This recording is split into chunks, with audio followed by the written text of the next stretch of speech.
One, we are live. Hello and welcome to PropTech Buzz, a business podcast channel on global PropTech where we talk to founders and CEOs from over the world and learn from them how they build and manage world-class PropTech startups. So today I have with me Anu. Anu Talreja is the founder of Accacia.ai, and she's the second time founder after having exited Oxford Caps. She's an INSEAD pass out and a Business World 40 Under 40 winner. And I'm pretty thrilled to have her with me today. Before I introduce her, I'm just wanted to announce all my subscribers, all my listeners and viewers here that we have hit the magic number of 1,000 subs, which after a lot of hard work for the past 4 months we have achieved. You all know PropTech is still a niche, and achieving this number is, at least for us, is a significant milestone. So please keep coming over because we have some interesting and exciting lineup of speakers in the days to come. And talking about exciting speaker, so we have Anu. Anu, welcome to PropTech Buzz. How are you doing today? Hi Ravi, really excited to be here and congratulations on that milestone. That's fantastic in such a short period of time. Thank you, Anu. Anu, I have a bunch of things to ask you, especially about Accacia. But there is a context of where you have achieved today with Accacia. There is a lot that you have done in the past. So, what would be a good context setter is to learn from you about your career trajectory and your Mhm. path to entrepreneurship before we jump into the meatier stuff of Accacia. Sure. So my career trajectory has been a bit of, as an outsider may call it, a little all over the place, but I've made some weird moves. So by training, I'm an architect. Studied architecture as my first degree, then did a master's in city planning. After that, I actually worked for about 10 years. I worked with a company called AECOM. AECOM is NYC listed world's largest engineering design firm. I was based out of their Singapore office. Then I spent a couple of years with Ernst& Young, their M&A practice or transaction advisory practice, focused on real estate and infrastructure sectors. So studied architecture and urban planning, but kind of used it more in the financial M&A sort of domain eventually. And while I learned a lot of that on job, I thought it's a good time to take a break and sort of get some classroom training around the principles of finance. So went to INSEAD for my MBA. And then after INSEAD, I moved to the principal side, worked with Marriott, the hotel group. And with them, I was managing their EMEA investments and asset management. So Marriott has two listed entities, Marriott Hotels, which primarily works on an asset light management contract sort of model. There's another entity called MVW, which at the corporate level works like a fund and developer. So we would deploy $300 million annually on an average in the region, buying out assets.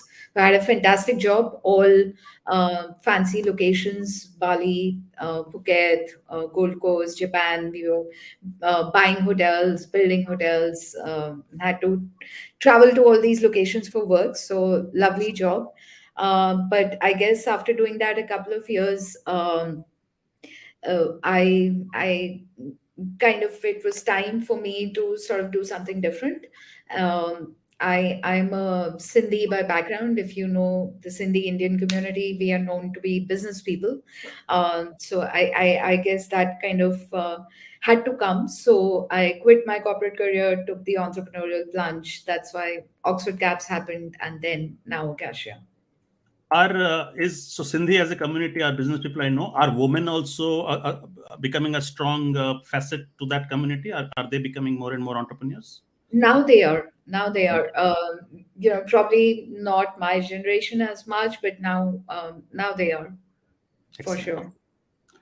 Cool. I'm always interested whenever somebody is venturing into entrepreneurship for the first time on how they hit upon the first idea.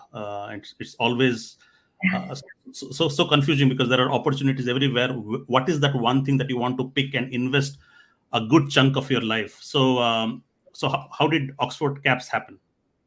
So I've done it twice, and the process of that happening the first time is very different from how it happens the second time. So I'll give you a flavor of both. The first time it was mostly Priyanka and myself. I think you know Priyanka, my co-founder from Oxford Caps. Yeah. We've been friends for over 20 years now. We went to same architecture school, very similar career trajectory.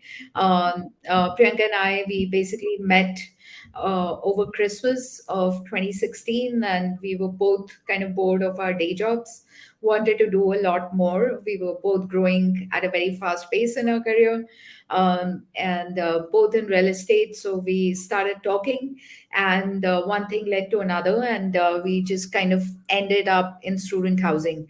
So it was more spontaneous, and I would say, kind of just a peripheral understanding of what's happening in the market, as opposed to a very thoughtful, derivative sort of process.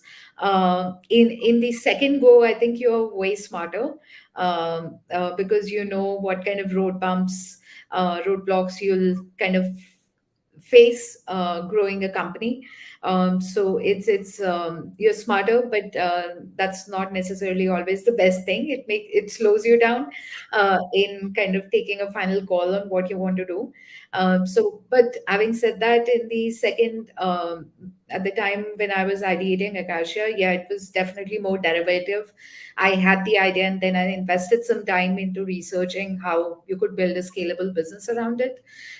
Invested a lot of time in that, but it was definitely more thoughtful and derivative the second time around. So when you said more smarter, could you specify that bit? Like I'm sure there is a bit of naivety when you start first, Yeah, yeah, yeah, and many times that is a strength. Okay, yeah. because you think you can achieve everything, and you do not have the curse of knowledge. So could you explain why you think the second time? So what does it take to build something for the second time as a second company? Yeah, so see, the first time when you're doing it, you're coming just out of your corporate job.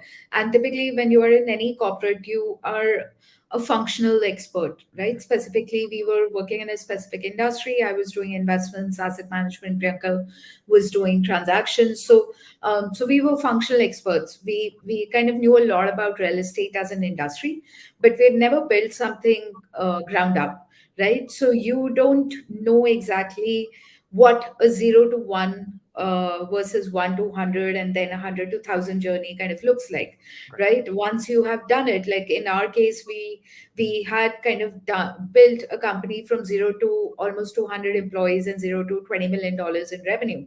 Wow. So you had almost done like a 0 to 10, and then a 10 to 100 in terms of life of company, right? So you know what kind of roadblocks would be there, what things you need to think about, what would be this good things about this business model versus what would be the challenges.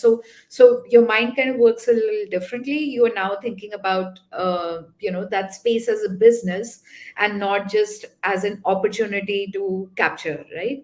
Right. Secondly, when we started out first time, we were also very new to raising venture capital, because we were traditionally coming from industries that were more private equity, family office sort of backed industries, right? So we understood the PE investing model, but VC is a very different domain. So now you also know if you have to build a business that is to be built through VC capital versus something that you need to bootstrap, like what are these different business models, what works in one area versus what doesn't. So there's a lot that you know that you didn't know before. So you are definitely smarter about it. But I would say from a technical perspective, sustainability, carbon emissions, decarbonization perspective, there was still, a lot that was unknown. So I think second time around, it was best of both worlds for me. Because there's some things that you know, some that you don't know. So yeah. Was your priority the size of the problem second time? The What was the priority for you when you decided to pick on Acacia as an industry, as a problem that you wanted to solve? I think couple of things. Number one, definitely, I wanted to build in a space which was really forward looking. Hmm. So while it may not uh, kind of be the pressing need for each and every industry player today, Right. but you're getting there, right? Mm. So when you're building businesses, you either build something where you're first to market, Right. or the market is already established and you are the second and third one, Right. second or third one, right? So definitely wanted to be more in the first category as Got it. opposed to being in the second one. But there are challenges, the pros and cons of both. Right. But personally, I would have preferred to be in the first category. So, and because I wanted to do something in real estate, sustainability kind of seemed that area which was really, really forward looking, and especially decarbonization. A lot has been spoken about sustainability in general. And secondly, I think how scalable can the business can be, right? So, what is that model that can really help you scale up? Right. Uh, for you to get to like a 300, 400, $500 million revenue mark in next 5 to 7 years is basically the crux of building it. Nice. So usually when I speak to entrepreneurs, their business ideas are at least in three dimensions. One is either they are ahead of time, or they are way too late because other Yeah, it's a late idea, and then there is a sweet spot which is right on time, right? yeah. So do you think the space that Acacia is today operating, is it in that sweet spot, or it would Yeah, be the thing with climate as such is that what you said is absolutely correct for a lot of industries, but the thing with climate is there's so much urgency in governments and at least top of the ladder kind of capital providers and industry leaders, that the evolution from being early to being too late would be a very, very short period of time, right? Mm, So while when we started last year, so for example, my first fundraise, kind of took like 6 months, mm, right? But once that was done, because last year was the time when a lot of vertical SaaS decarbonization platforms were coming up, right, right? So last year may have been a little too early, but right, had I started like even 10 months later, if I'd started now, I would definitely be way too late, got it. right? So the difference between that, getting to that sweet spot is practically, kind of a matter of weeks or months when it comes to climate, because things are really, really moving very fast. Thank you. So now let's understand what Acacia is into, Yeah. and also I would like you to unpack what does this entire ecosystem look like, because there's so many players. If you can actually lay out the landscape and what are the different kinds of players, that would be great to begin with. Sure. So Accacia is a real estate decarbonization platform. So I'll just take a step back and give a little bit of context of why we are doing what we are doing. So basically, if you see, sustainability in real estate is a subject which has been there forever, right? I've seen the space evolve for almost last 2 decades. But up until I would say last 3 to 4 years, it's been more of a reporting sort of function within any real estate company, right? So there've been two parts to it. One, ESG reporting, and second is building a green building at the time of construction, right? Now, when you talk of ESG, ESG is a very, very broad domain, right? There is S and G, which are kind of very qualitative parameters. In terms of E, you've been looking at basic primary data reporting, so energy consumption, water consumption, etc., and you've been kind of tracking trends around it. So as a domain, ESG has not been very quantifiable. It's not like I say I have a 30% EBITDA company versus Ravi, you have a 40% EBITDA company, and hence your business is better, right? It's been largely very qualitative, which is where it has also not been a core business conversation for the most part. Right. Um, right. On the other hand, there's been green building certifications and stuff, but the green building certifications have also kind of peripherally lurked around reducing some basic consumption and mostly focused on energy. Right. And they've been talking about reducing energy consumption and perhaps kind of supplementing a little bit of renewable on it. That's been the whole kind of conversation in real estate sustainability for decades. Got it. For But decades, is it? For for decades. decades. Okay. for decades. And the space has kind of evolved, right? You started getting like some certifications, like a lead certification and Yeah. stuff. But that's been the general contours of the conversation. Got it. But in past 3 to 4 years, with this increased focus around the whole climate crisis issue, um, people, governments, and industry leaders have recognized that the E part of ESG, we need to double click and kind of focus on the climate impact that our business is kind of having, Right. right? And real estate and that whole value chain kind of is one industry which is perhaps one of the single largest contributors for carbon emissions, because buildings kind of become your locus for consuming most energy and anything else that kind of contributes to climate, right? So that's where, if you see in last 3 to 4 years, there's been a lot of progress from a regulatory environment perspective. Right. And typically when there's a regulatory push, it kind of tends to fast track things, just like what demonetization probably did to Paytm, right, Yeah. in a way. And that regulatory push is at different stages in different countries. So some countries like US, they are local state level laws. The SEC law is kind of currently in progress. There are other countries where there's a law for climate disclosures. There are yet others where the law is also complemented with a corresponding carbon tax or a remediation fee, and stuff, right? But everybody is kind of moving in the same direction. Right. And that's the point. I think that's a threshold where I felt that, this is the right time to actually, one, you have something which is measurable, and Mhm. hence you can productize it. And when you can productize it, you can scale it up. Right before that, most ESG and green billing was more of a consulting model. It cannot really be productized. Right. Second, because there's a regulatory push, there is a demand, sort of push. There's a pumped out demand in the market as well, Right. and hence both factors put together is, it's the right time to kind of build a scalable business that can be widely adopted. Right, so that was the context behind Accacia, and we started building out a real estate decarbonization platform. Mhm. Um, in terms of the market landscape, there are, I would say, three or four different types of players. So there are horizontal SaaS kind of carbon accounting players. Watershed, Persephone, these are kind of the biggest ones in US. If you look at the US North American market, the most capitalized kind of companies, one of the first to start, but they have a very PLG sort of product where they're trying to cater across industries, and hence, at least for some industries where there is a complex supply chain, and you're looking at enterprise grade reporting and tracking, Mhm. uh, these don't necessarily work the best. There is another kind of set of tools which is more around real estate ESG reporting platforms, but they are built totally different.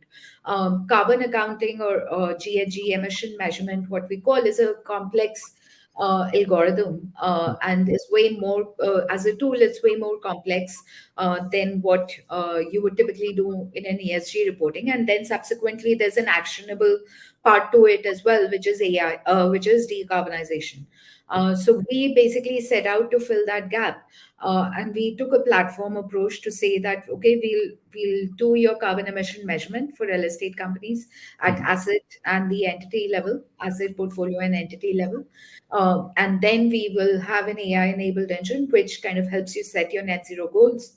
And it also recommends projects for you to get to those goals, and everything that goes with with those projects, including capital planning and resource planning around it. Right. So that's basically what we are doing with Akasha.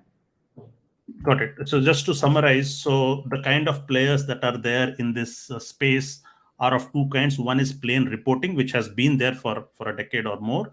And now there are players like you who are going beyond reporting to actually offering actionable insights, right? So where you recommend what are the actions that you need to take to achieve your net zero goals? The So, reporting tools have also been more around ESG reporting broadly. We uh-huh, don't do ESG reporting. We basically don't do anything of SNG, but we double click on the E part and do carbon emission measurement and decarbonization as a recommendation tool. So we have hyper focused on decarbonization as an area within real estate. got it. So, what would be an example of a recommendation? Like, first of all, what kind of clients are you looking for? Who's your target audience, target customers? So And then what would be a recommendation look like? So our target customers are basically real estate owners, developers, asset Hmm, managers, and operators. got it. So we are working with, for example, Heinz, which is a very large real estate owner, asset manager. They have about $100 billion of AUM globally. I think they're the fourth or fifth largest in terms of AUM. So we are basically working with clients like that, Mhm. hotel groups, data center Right. owners and operators, so different asset classes within real estate. Mhm. Uh, we are now also kind of expanding towards the infrastructure side. So we're Mhm. talking to airport operators and airport managers and stuff as well, Got it. stations. So anything that kind of comes with the built environment Got as it. such. So when a client like airports or Heinz, what would be? I mean, I'm just looking as an outsider who does not understand climate. What would be Mhm. a recommendation be from your end in terms of tangible recommendation from your end for them to act upon? Yes, so recommendations, see, decarbonization is a multi-decade exercise, right? So most players you'll see they'll have a net zero goal of 2050 or something. Got it. So the recommendations are also kind of structured from a short, mid-term, long-term kind of perspective, and in their their structure as to how complex they are to implement.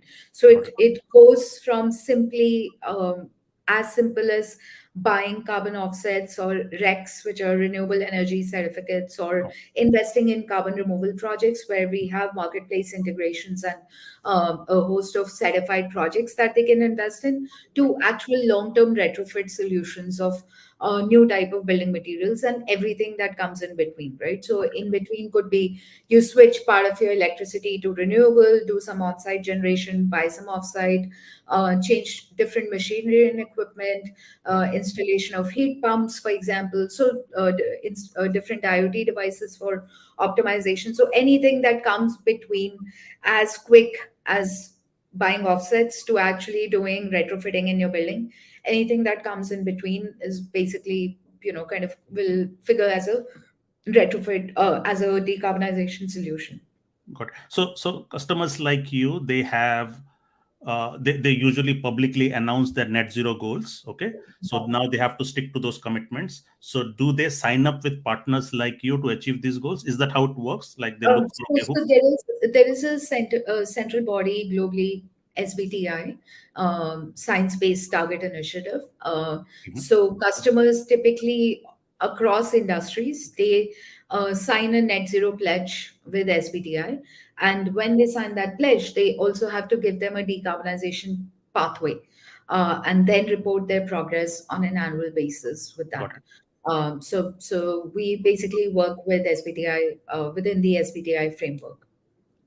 Got it. And then they're looking for partners like you to help them achieve these goals, right? Yeah, yeah, And exactly. then you offer multi-pronged approach. Like you could tell them about okay, how, so you work with them end-to-end processes, and you say where they could Yeah, optimize and yeah, become more yeah, green, right? yeah. Is that how it is? Okay.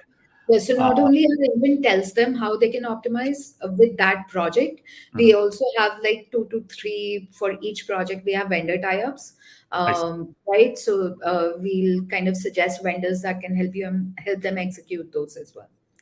Excellent. Cool. And now let's, because I was talking to Priyanka and she said I do not understand anything about climate, and you and that's why she was she was not very confident to venture into anything that is challenging to learn. But it tells a lot about you, because you did not take that as a hindrance for you.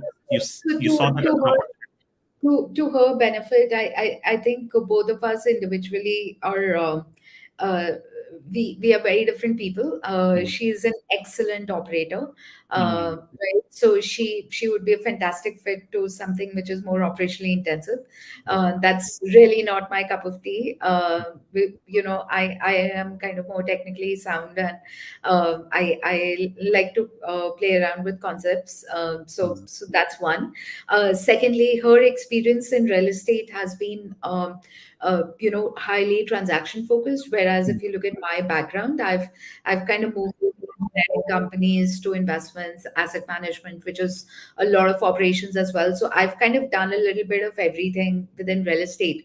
got it. That also kind of enables me to sort of work in this multifunctional sort of area, Got it. because this is not just engineering solutions, right? Got it. There's a lot of financial structuring, understanding of businesses, how real Mm, estate business models kind of work right. in different asset classes, understanding of key stakeholders, and Got then engineering and financial solutions as well, right? So, got it. Mm. what I've done is a bit of everything, and that's how my experience kind of is probably a little better suited for this. Got it. So, what are the climate change bodies where these startups? I'm sure there are communities where you are also learning from, right? So, are there any formal governing bodies, international bodies where these startups engage with and learn with each other and stuff like that, and Uh, push I envelope in terms of innovation? Yes, so I wouldn't say there are a lot of organized government bodies when it comes to startups, Hmm. but they are organized bodies when it comes to climate change in general. Right. So when it comes to the frameworks, there's GHG protocol and SBTI that I talked to you Right. previously about, and PCAF, which is more on the financial side. So they are these bodies which are kind of setting up, because the industry is in a very nascent stage, right? So a lot of standards and frameworks are evolving. Right.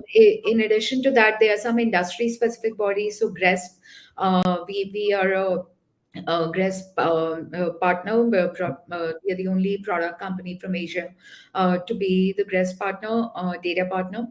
GRESP is the largest sustainability reporting platform when it comes to real estate and infrastructure. Got it. So they are industry specific bodies as well. In Mhm. India, I think Prashant, who's on our board from Axel, Prashant and a couple of others from the VC community, they under the ACT framework, they have kind of had a couple of startups make a climate pledge during the COP27 event that happened in Egypt last year. Mhm. There are these initiatives that are kind of happening at micro level, and then there are broader initiatives which are kind of more global and setting up frameworks. Got it. And you're also going to New York for CRE Tech event also, right? And you Yes, mentioned it last we are participating in CRE Tech. CRE Tech, we are really excited about it. time. Mhm. CRE Tech is perhaps the best and the largest real estate technology event Right. that happens globally. We didn't last year. We were probably a little too early in our product journey that time, Mhm. but this time we are kind of going there. We are participating in different formats, Right. even on their climate week, which climate day, which is the last day of the event. Right. So we're really excited and looking forward to that event. So when you go to events such as CRE Tech, what are the potential outcomes from that? Like, is this a platform where you make your presence felt, or there are more tangible outcomes like actually making some partnership, getting some customers? What happens in a platform like this? So CRA Tech is I would say that ways it's a very fantastic platform that will give us, kind of multiple dimensions of what we can expect. So certainly, as a founder, I'm always in sales mode. So we are hoping we can make some good sales and get some good potential client introductions. We're also launching our product in North American market this summer. So it'll be a very opportune time for us to participate there. Um, in addition to that, there's so much happening in the industry, particularly when it comes to the decarbonization of our part of our platform. Mhm. work very closely with a lot of startups as well as matured companies, but we are always more excited about all the innovation that's coming out of the startups. So really excited to see what's new. Is there's a Hmm. lot that is happening in terms of building technology, building materials, etc., etc. So really excited at looking at some of these new things that are there. And then, of course, getting your name out there and brand building is certainly always on the agenda. Yes, Michael, CEO of CRE Tech, he will be my next guest. Oh, fantastic. Yeah, Great guy. yes, so CRE Tech, and they have two, right? So they are the CRE Climate as well. So Yes. so so is this a merged event, or they are two different events? Yes, so it's 2 days of CRE Tech and the third day is the climate I'm- day. So Got we are doing all three.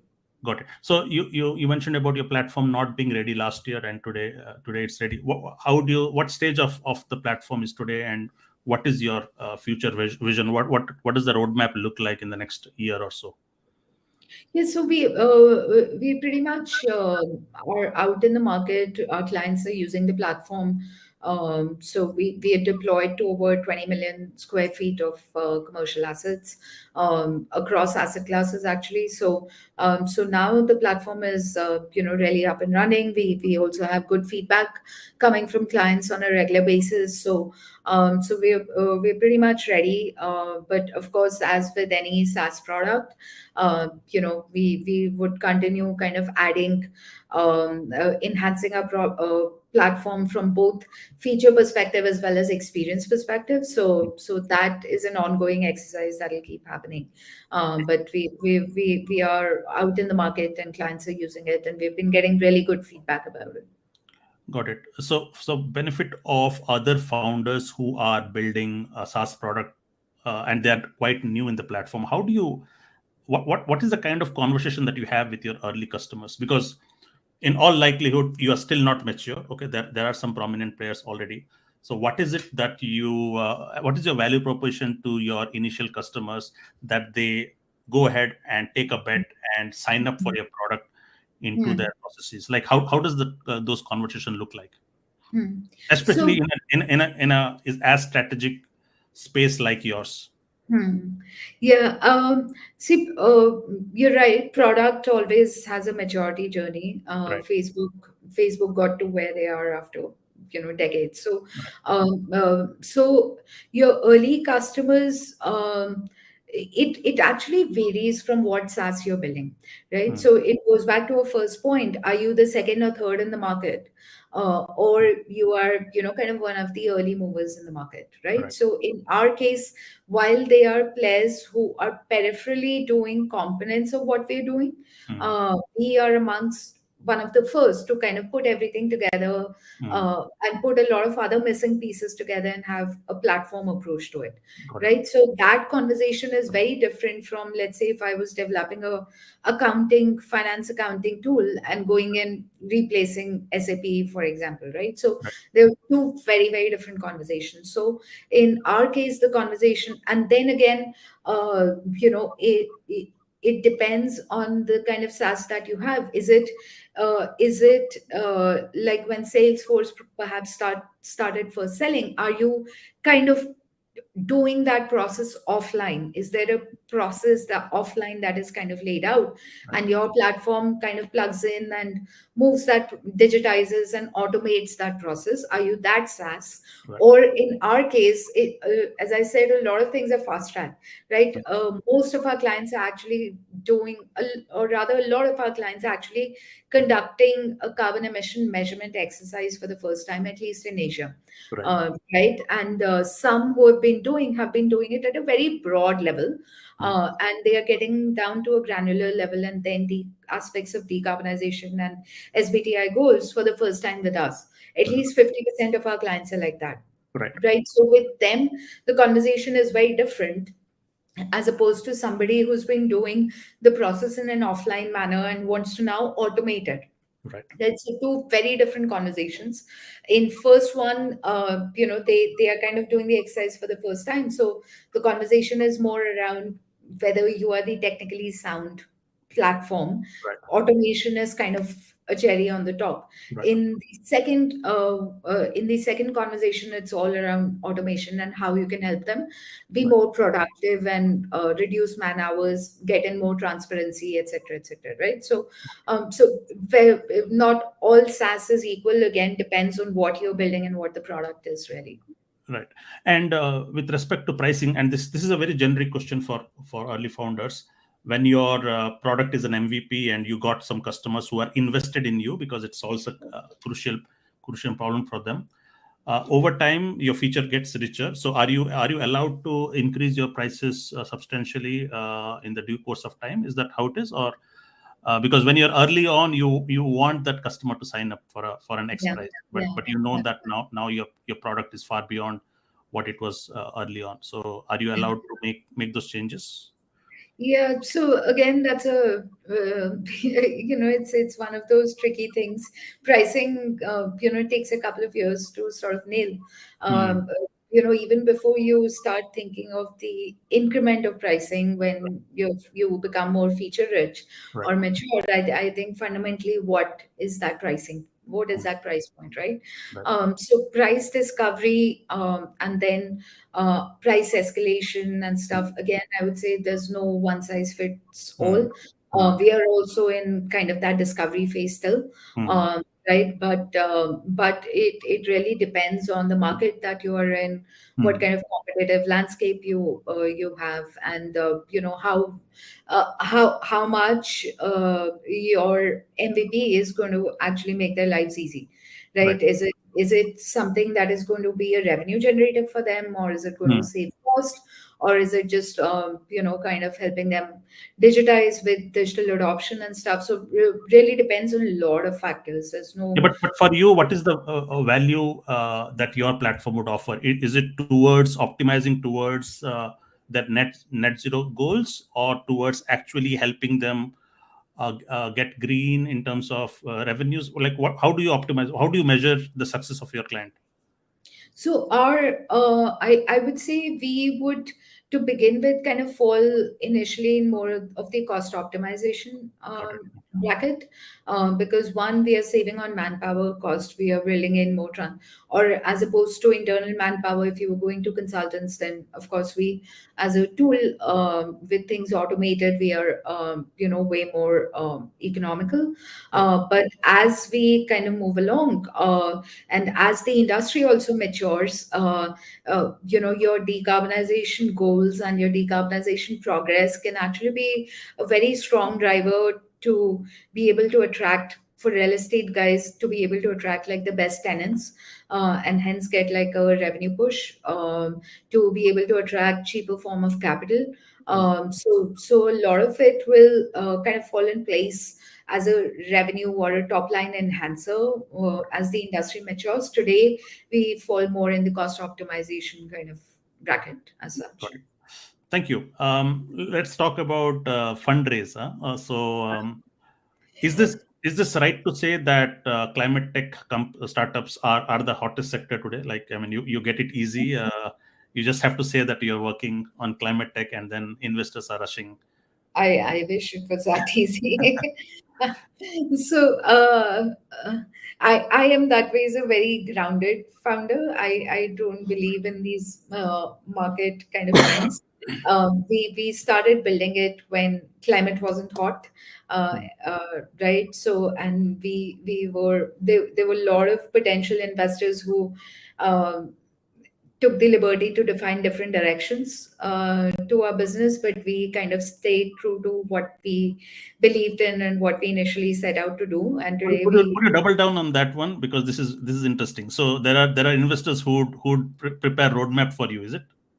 uh, so it's not so much of a roadmap, but everybody has an opinion, right? Hmm. So if see, because any early stage investing is always an art, I think, right? Hmm. So it's more about what shapes your worldview. Hmm.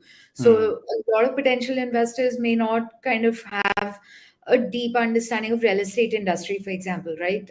Where we were building, but I have seen that industry from all different facets. I just have a very unique perspective on the industry to know that yeah, the industry is big enough, and then this will work. Mm. Whereas some of them may come from a purely business or financial perspective as well. Right. So of course, everybody has a different worldview of where the world is going and which business can scale versus not.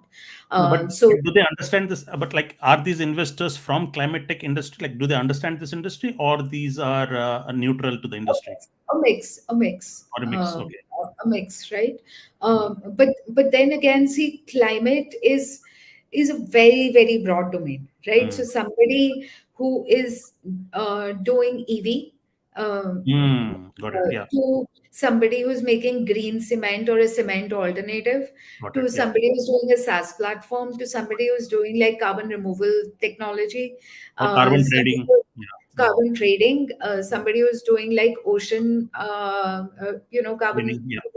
It's all Mm. broadly in that climate bucket, and it's virtually impossible for one investor to kind of understand the technical aspects of everything, right? Got it. So, Got it. Yeah. climate or no climate.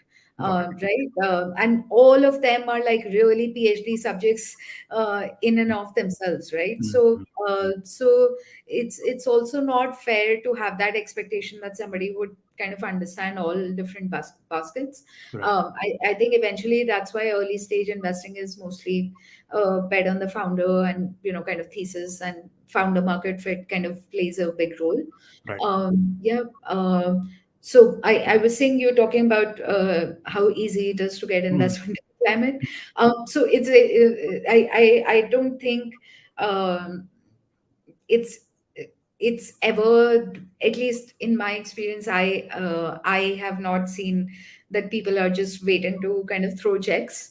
Mm. Right, it may happen with some star founders, like Adam or somebody else. Definitely hasn't happened with me. But there is definitely a lot of interest, right? As opposed to what was there a year ago. There's Mm. certainly a lot of interest. Mm. I would say there's also a lot of maturity in, compared to a year, 12, 24 months ago. There's a lot of maturity in terms of their own understanding and thesis of what works in this space or what would work. Mm. So yeah, there's terrific interest, and there's good quality capital available today. So it's not just kind of climate focused or impact funds. Now you see mainstream capital like Axel and Decap who have backed us. You actually see mainstream sort of venture capital kind of backing hardcore climate technology ideas. So that's really good news.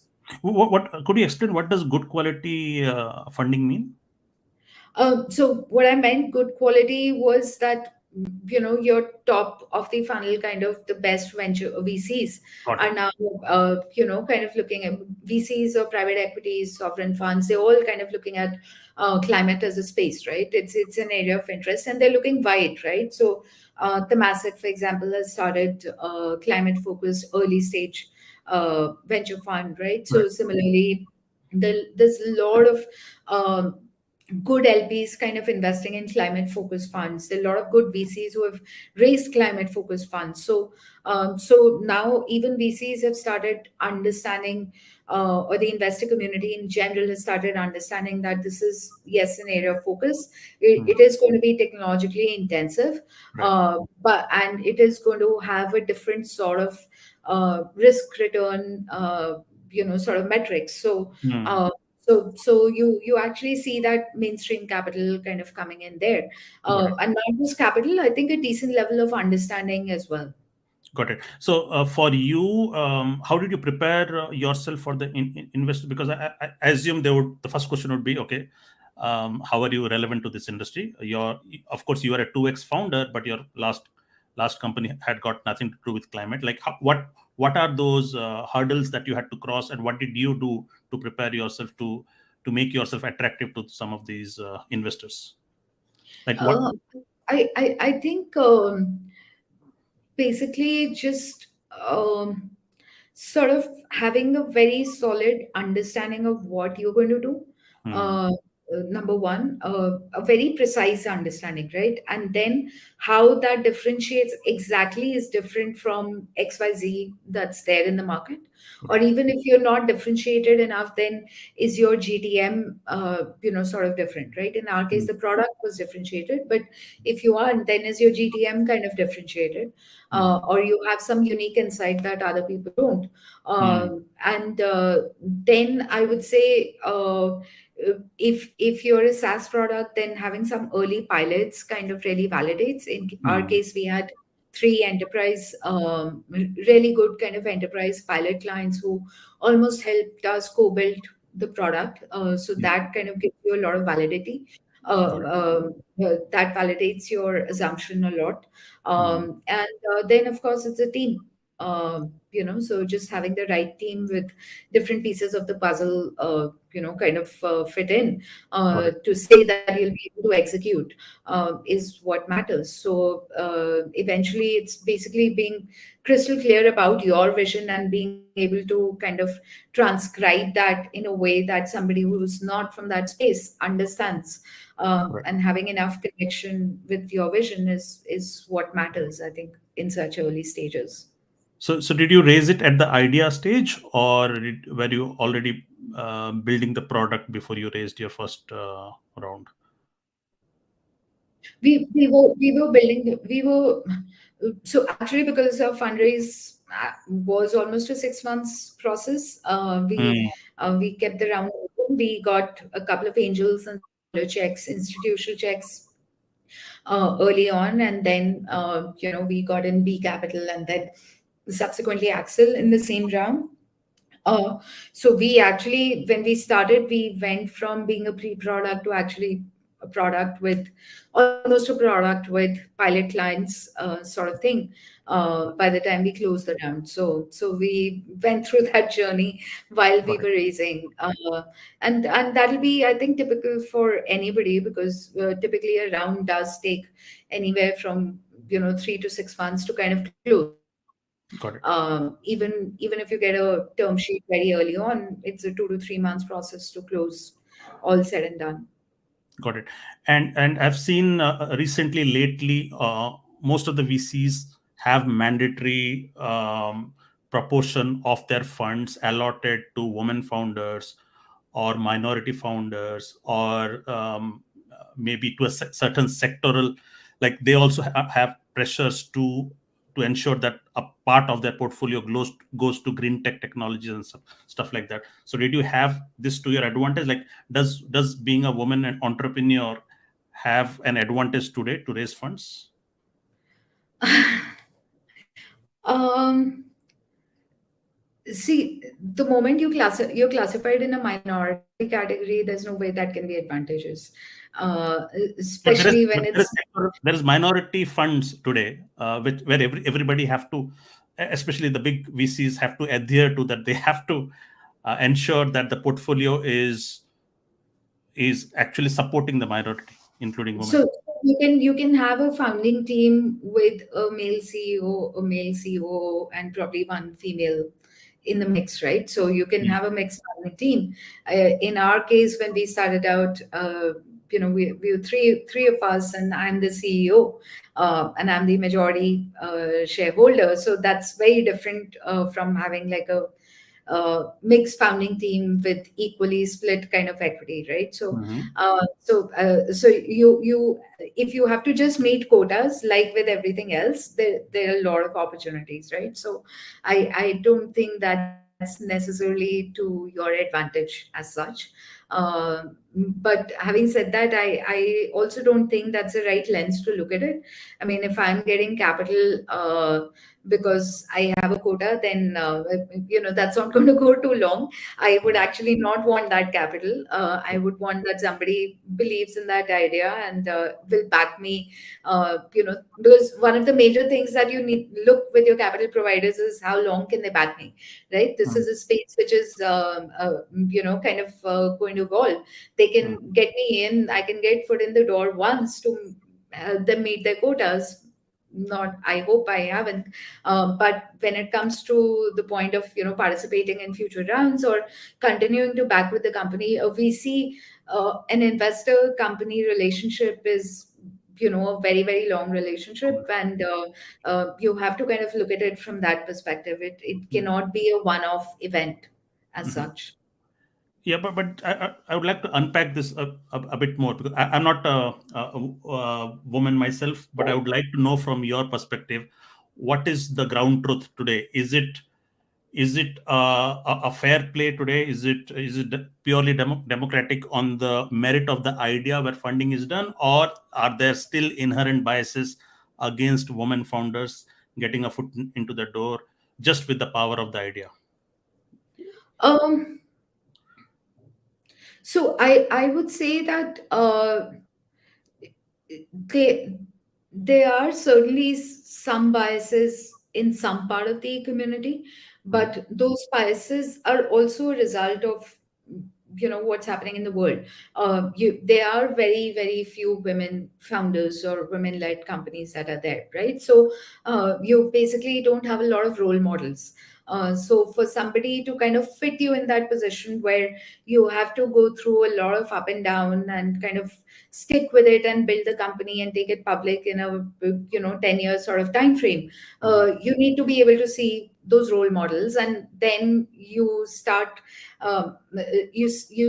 fitting others into some mold. That's how typically human psychology would work, right? Right. So as there are more of us kind of coming in, definitely that biases are kind of going lower. Mhm. But where I think what's important is not whether there's that bias or not. There are a lot of other biases which are much stronger. There are biases against, for example, if you're not from IIT or you don't come from a pedigree college, you're from a tier two, tier three city, right? Mhm. You're very young or you're very old. So there are tons of biases that exist, right? I think what's important is basically when you're going to an investor, the key is being really self-aware. Whether it's during fundraising or building a company or running a company, knowing what you think your strengths are, what you think your weaknesses are, and what the world perceives your strengths and weaknesses are, Right. and then how do you address them, right? Having a game plan around it, right? So if I think that somebody perceives that women may not have the perseverance to stick it out Mhm. then I just need to kind of have my through my pitch kind of or through my journey kind of make it very clear that I'm that person, right? Women Mhm. or man, right? So it's really I think regardless of gender, height, or whatever, it's Mhm. really about self-awareness, Mhm. as opposed to anything else. Uh, is the number of women founders or the funding that goes behind women uh, purely a function of biases? I would say yes, a large proportion of it, but some proportion of it is also a function of how many women are out there wanting to do something, Mhm.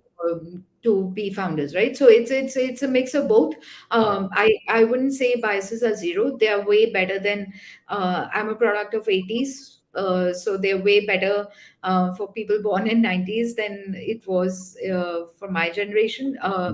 So things are changing, and Right. they're changing rapidly. But I think regardless of any generation or gender or anything else, it's self-awareness is kind of key, and having a game plan around it is sort of the key thing here. Yeah. So self-awareness. I'm sorry. I'm digging because this is very important for me as well. I mean, my wife also wants to be a founder. I just want to know what the perception is. There are two founders, similar ideas, similar merit, similar experience, and if the investor has to bet on one of the founders, okay, does a perception play a role here on who is able to manage their investment better?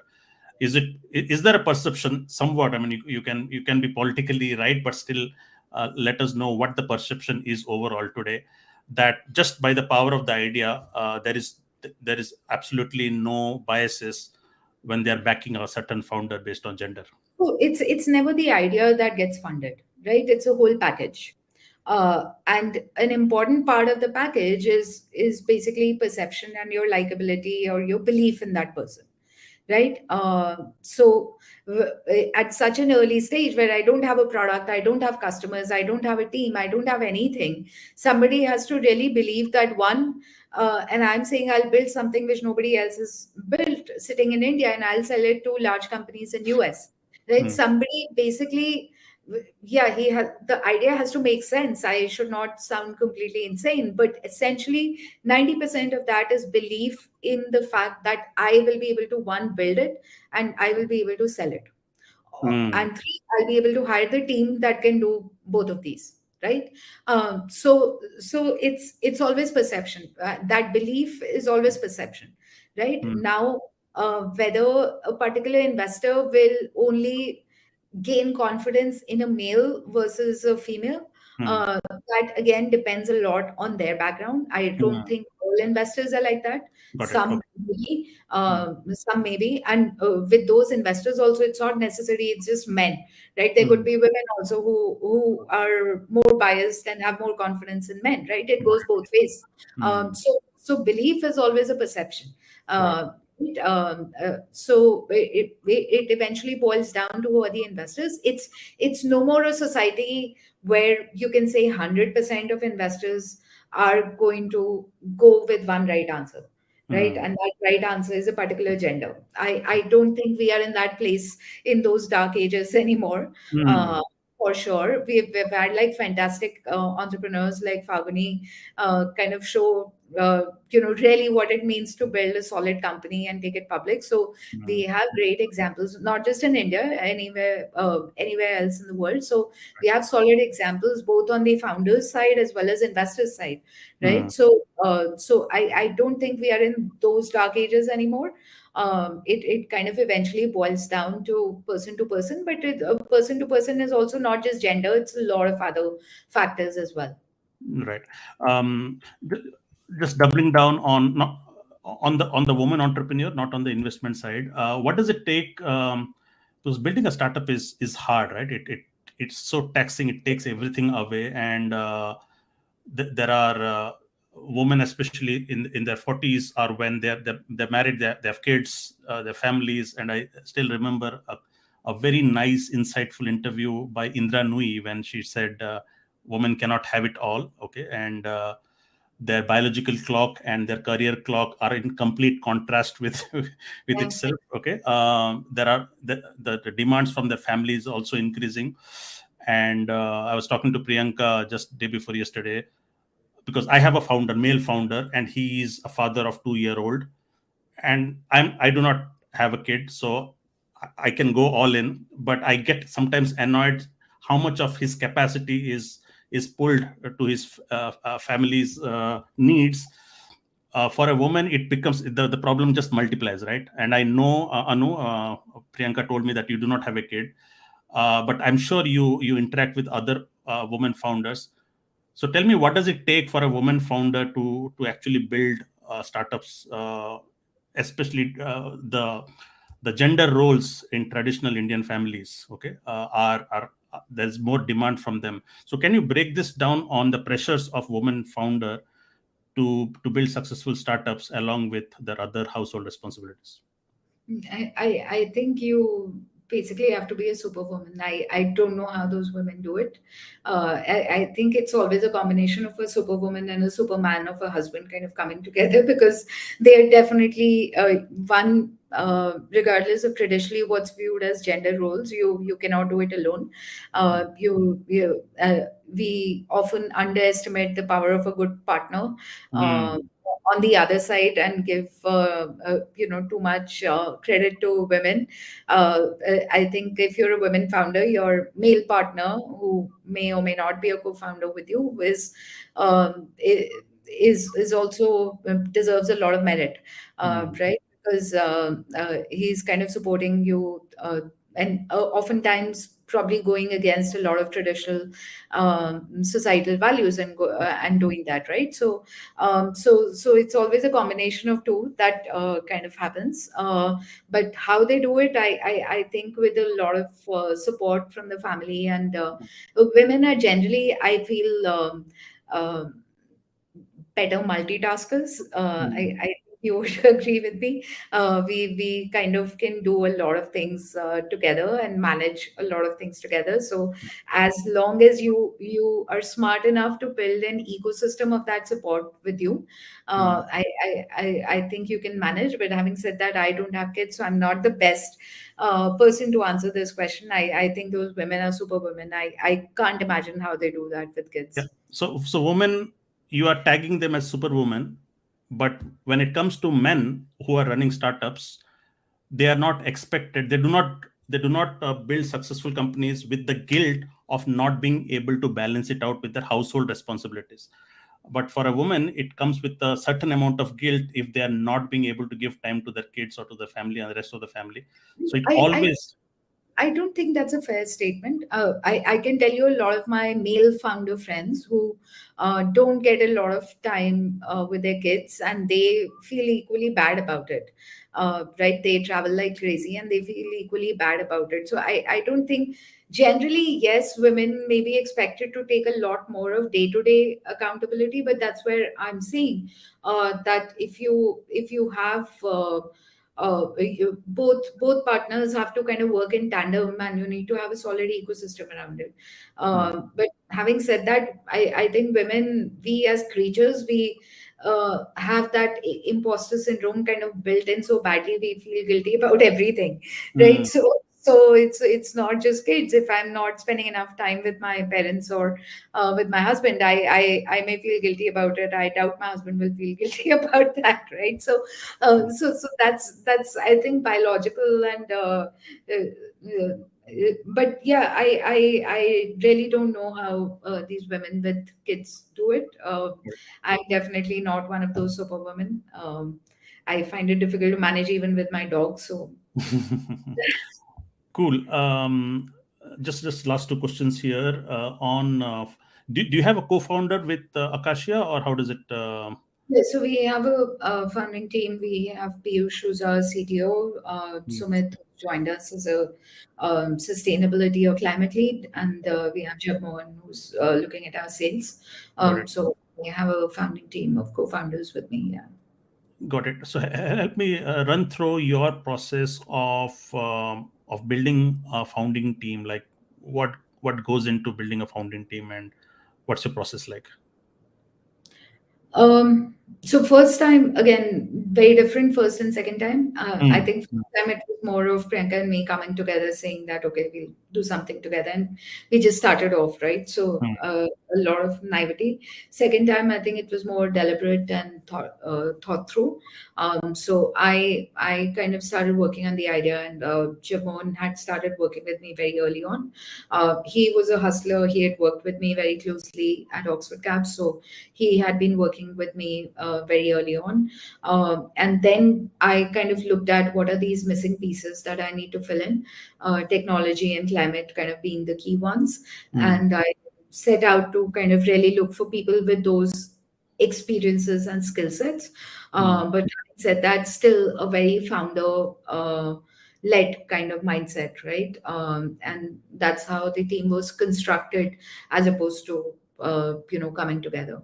Yeah. So experience and skill set, I understand. Okay. So that is key. However, how do you gauge for the right mindset to have in a startup? Like, what are the other traits that you look for while building your first leadership team or co-founding team?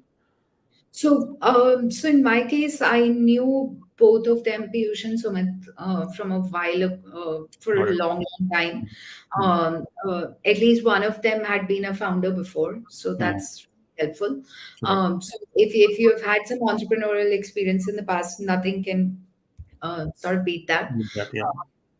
right? Then it's generally more about how aligned is the person with your vision, how agile is he or she in their thought process.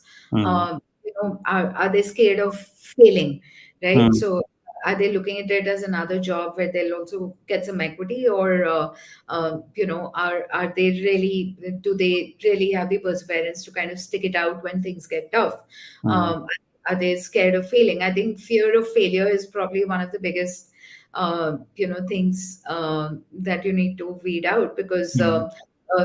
you have to kind of break a lot of things to make them again, and that's an iterative process. Got So it comes with just interacting and kind of talking through a lot of it, as such, and getting to know the other person. Got it. And how important it is? You said that most of your team are the ones that you had worked with them, right? So does it always help to have your closest team have had a past working relationship for long? Like, does it accelerate the chances of succeeding together as a team? That would be ideal, because you know what their strengths and weaknesses are. You know Mm. exactly what to expect out of them. Right. But having said that, I would say that's not necessary, Mm. because how somebody's performance was in a very corporate setup doesn't necessarily translate to how they'll perform as a founder or a co-founder, right? Because Mm. the roles and the context is very, very, very different. Right. So it's not necessary. I think if you're going with somebody whom you've just met, you probably just need to kind of be a little more meticulous about structuring interactions, so you can get to the real answers on some of these aspects and knowing Mm. the person. Right. But yeah, having worked together definitely sort of helps, for sure. Like, for example, when you worked with Priyanka, okay, in your first company, so you might have been best friends, but when it comes to work, it's a different game altogether, isn't it? Yes, Priyanka and I had never worked together, actually.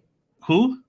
Priyanka and I had never worked together, Exactly. actually. So you Yeah. might be best of friends, but now it's a completely different game because now you have to pull your weight, right? I'm just asking, as a founder dynamic, co-founder dynamic, you might be having equal equity and stuff like that. How does it work, wherein one person is not pulling in as much weight as you are? Okay, it's like any partnership. Like, my wife always complains that she is filling the marriage bucket more than me sometimes. Like, it's not never equal, right? So does it how do you manage the dynamic wherein that maybe you are putting in more effort and you are driven more, or you are pulling through more than the other one is not? This is just a random question that came to my mind, but I hope you understand this question, right? So how do you ensure that there is equal drive and motivation, which two people could be completely different individuals, right? So the drive will never be the same. The passion might not be the same. The hustle might not be the same. How do you negotiate that dynamic? Um, so I think, see, drive and hustle are non-negotiables. That Mm. has to be there, if you're equal partners, right? Mm. Otherwise, you can't move forward, right? So, Mm. uh, what can be different is that, um, your motivations behind those and how that drive translates into work, right? The input and the output can be different, Mm. but the measurement of the drive itself, that has to be there, right? So I don't think you can negotiate on the level of drive and hustle, because that's required from everybody who's there on the founding team. Um, but having said that, I agree it's never equal, but I also don't think, I mean, I've been married for almost 15 years, and I can tell you confidently that any relationship that is lasting is never equal, but it's also never not equal from one side only. There's times when I may be pulling more of the weight of the relationship, and there are times when the other person may be pulling more of the weight. So as long as there's that mutual understanding that what you're doing is building together, and eventually the company matters more than you guys individually, Correct. and you're both kind of working towards it, I think there'll be times when each of you will be presented the opportunity to kind of pull your weight. But some people may be good at something else, some may be good at something else. Yeah. So like, I'll give you, between Priyanka and I, we had our roles so clearly divided out that we never, initially even had to speak about it, because we were personality wise so different. It was very clear what she is going to do and what I'm going to do, right? It was that clear. And with uh with what I was doing, I'm very driven. With what she's doing, she's very driven. And there are times when this part of the business is more important, whereas there are times when this part of the business is more important, or there are times Mm, when I think a partnership can only sustain when both of you pull your weight. May not be all the time, mm, but you always have an opportunity to kind of shine. mm. Specifically, if you're just two of you. Right, like for example, you are put in 16, 17 hours a day. You know the other one is not, or maybe somebody is taking vacation and you are irritated. How can you afford taking a vacation? We have to, so this month or the next month is easy. So these things, do you always measure yourself in terms of, okay, how much, especially equal partners, that okay, is the other partner doing enough as me? So if you're equal partners, honestly, I what you are talking about is more of commitment. Mm, I may be on a pre-planned vacation, but as long as I'm delivering and mm, taking care of stuff that I'm supposed to take care of, I right. should be okay. But if that stuff is, kind of becoming a problem for the company, then it's Mm, not okay, got right? it. So it would be hard to work with somebody, at least for me, who's not as committed, Mm, uh, right? But yeah, got it. that I would be a problem. Cool. My last question here, Anu, what do you think? So, while building multiple companies like 2x founder, you unravel a lot of your own personality and strength. Okay, what do you think? What do you think are your strengths that you unlocked or you identified, that you know what, this is this side of persona of mine, I did not know, and good that I could identify it. So what do you think are your strengths that you have discovered? Um, I think my core strength, I would say, is being able to connect the dots. Hmm, And that has always been the case, not just here, even before, throughout my career. I can really kind of take up very different, complicated pieces and connect the dots, and sort of even sort of look further down the road, 5, 10 years, and see develop strong thesis hmm. around it. So I think that's my core strength, or I would say magic wand that I would kind of attribute um, my success to. Got it. And what do you do to invest in your own growth? Like, do you spend time with other founders, or do you pour into books? Are you what how do you improve yourselves? I think all of the above. So, talking to founders is perhaps the best way to learn if you're building Hmm, something. hmm, Especially people who are way ahead of you, or even your peers. hmm, Both ways, it's a very different learning, because there are 100,000 ways of doing the same thing. So hmm. it kind of really broadens your horizons. So definitely meeting founders, learning about new businesses, new ways of doing things, and different perceptions. Uh, and yeah, reading kind of gives you a very different dimension. So even talking to your team, right? People on Hmm. ground and stuff. So there are many different ways to learn. And as a founder, you have to kind of invest in all of them. Got it. And what do you think about mentorship? Like, do you have personal mentors, coaches in the industry who you go to seek help and stuff like that, or is it? What do you think of it, or is it overrated and stuff like that? What are your Um, thoughts about it? so honestly, up until now, I haven't come across um, a mentor relationship, a formal mentor relationship, which I would say is, kind of really valuable. Hmm. Uh, but I've heard of a lot of people who kind of do that. I haven't come across something like that. Got But yes, having said that, there are a lot of other there are a lot of sort of informal mentor relationships, people right, that I go to for advice and counsel on right, different aspects. got it. So that's always there. But yeah, I don't have that one person I would say that okay, he or she will be the first person I'll call. Got it. Excellent. Well, this brings us to the end of a very, very fascinating conversation with Anu. Anu, thank you for your time and giving us your wealth of knowledge from your experience. And I could not thank you enough for your time today. Thank you so much, Ravi. It was a pleasure having you, having being here and talking to you. And I hope you grow the podcast even more. Thank you so much, Anu. See you around. Yeah. Bye bye. See you. Bye.